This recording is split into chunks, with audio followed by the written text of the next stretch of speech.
Storybox. Hello, is Julia Valentine? Hi, it's Cho-Nan. We're back. We're back.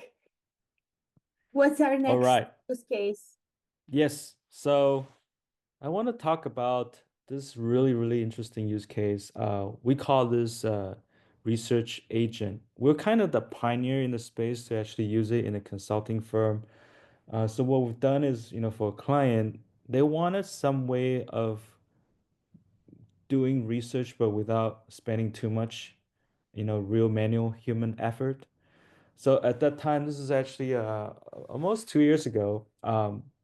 There was this software or framework called AutoGPT, and so what this thing does is it's kind of an AI agent where you can you can give it some command or direction, and what it would do is it would kind of break down your command into goals and subtasks, and then Hmm. recursively figuring out if these subtasks needs more subtasks in order to give you the output that will meet the needs of your goal, right?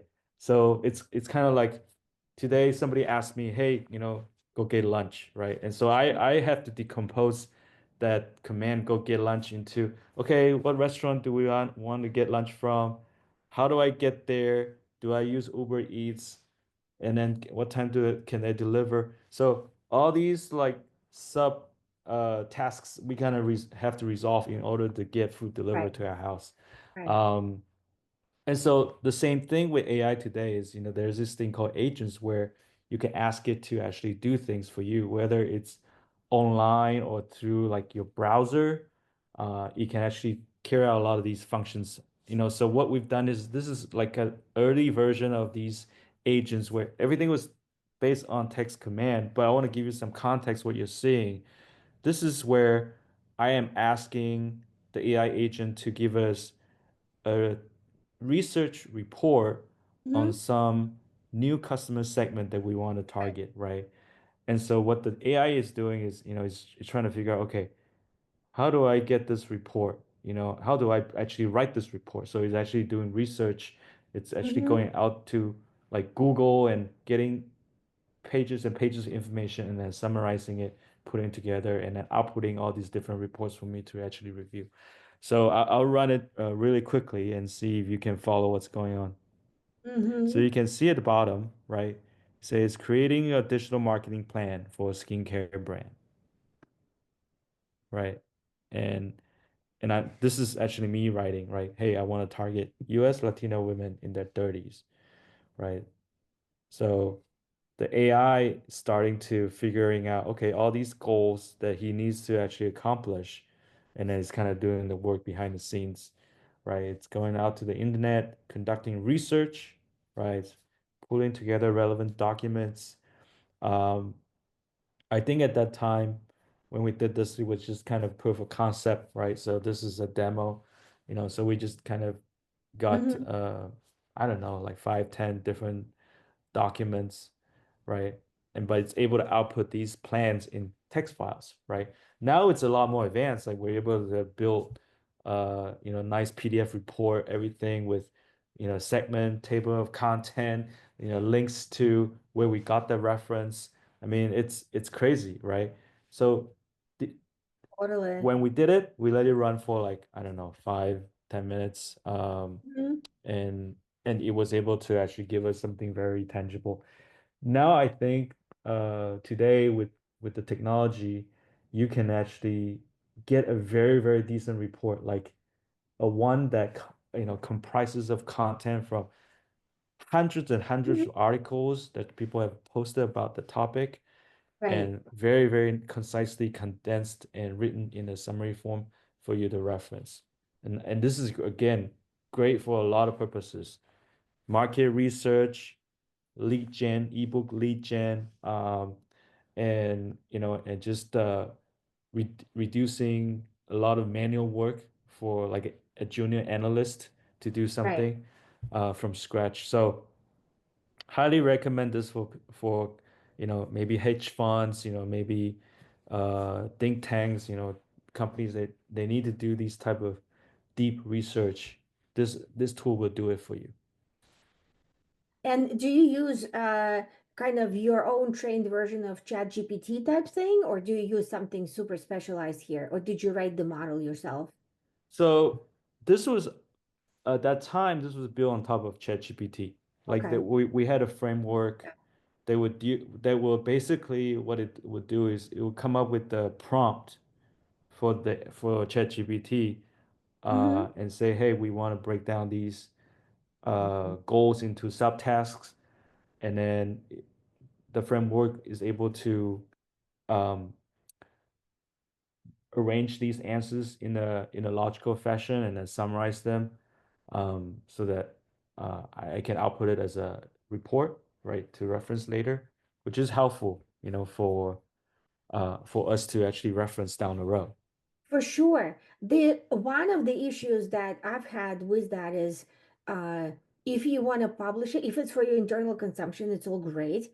But if Hmm. it's something that you want to take out there, sometimes this research uh, tasks, they literally will quote. So there's a big plagiarism problem, right? Because as it's looking for research, sometimes it uses verbatim, you know what I mean, Yes. but without the quotations. So what do you do with like, I mean, you won't be able to publish something like this offhand without running it through like a plagiarism check, right? I would think. I think it's gotten a lot better. I think today, if you tell AI just to, build this report without further instructions, Yeah. then it will probably clone some of these uh, sentences from other reports, which is not ideal.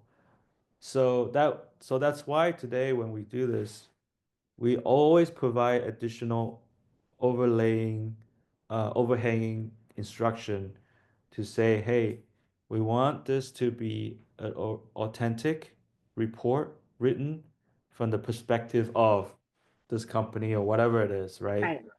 So at the end of the day, it really comes down to prompting, how you actually instruct the AI model to give you that response. And so that actually carries a lot of weight.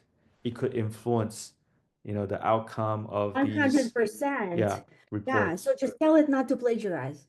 Right, exactly. It could be as simple as that. And I've seen people have gone to the extent of saying, hey, if you plagiarize, I will lose my job or I will, I'll get into all this trouble. Please don't do it. And then it seems the AI will listen. Wow, that's amazing. You can get it to do that. That's really cool. Yeah, or you can roll Yeah. the dice and see if it did listen that time. Okay, very Yeah. yeah. So that's also an interesting case, right? Because all Hmm. of these white papers and research and constant articles, like if you're marketing, right, for your firm, you constantly have to write things, and it's Sure. impossible to sit there and just do everything from scratch, right? I I think know. it's at least it's AI assisted research. Let's put it that way. Exactly. It just saves you a lot of time. Saves you a lot of And time. again, these are not outdated stuff. Like some people may misunderstand this as, oh, because the AI model is built at a point in time, right? So Mhm. it stops at that time. This is different. Like a lot of the AI stuff today, what it's doing is, it's using like search, right, to go out there and get the Mhm. latest things that are indexed by, web crawlers. So you have, things from the news. So actually, it's very up to date and it's very accurate. And it actually takes time. Like I know, like good decent report takes a good half an hour to actually build, but that's usually weeks and weeks of work by somebody, right? And so Oh, I would there's no rather have doubt. half an hour rather than weeks and weeks of work. Yeah, I think that all of these tools, like everything that we've discussed, in this segment and the other two segments that we've done, I think for a small or medium-sized business, it's really a gift. Like that's where for a startup, for a small company, do you know what I mean? Like that's Yes, really tremendous. Yeah, exactly. I mean, a lot of these are covered for actually on behalf of small business clients. Right. You know, people that have less than 50 people, companies that have less than 50 people, 50 people. they're Yeah. they're useful, you know, for them because they don't have a lot of resources up front. You know, they cannot afford to hire a bunch of people and just sit around do nothing.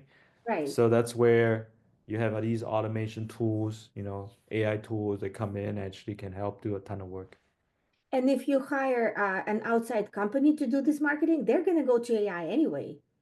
Oh That yeah, they're going to that's do the true. same. What do you think they're going to sit there and write you a report for, weeks? They Yeah. can't I mean, afford I already know, you know, a lot of marketing firm, especially digital marketing firm, some of them have downsized considerably, just because AI can now do a lot of the work, you know, that humans used to do more, you know, so AI is more efficient. So there's no brainer. Yeah. Okay. Well, that's wonderful. Thank you so much for these use cases. I really hope to do this again because each of the use cases is fascinating.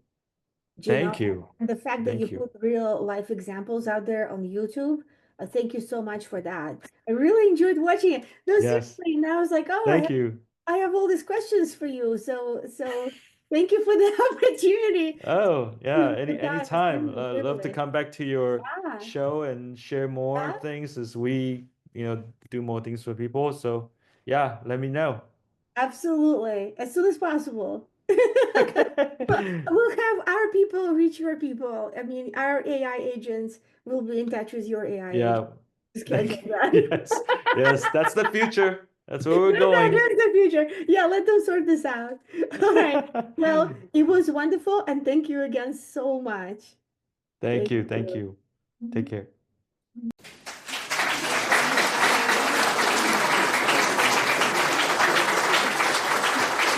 Storybox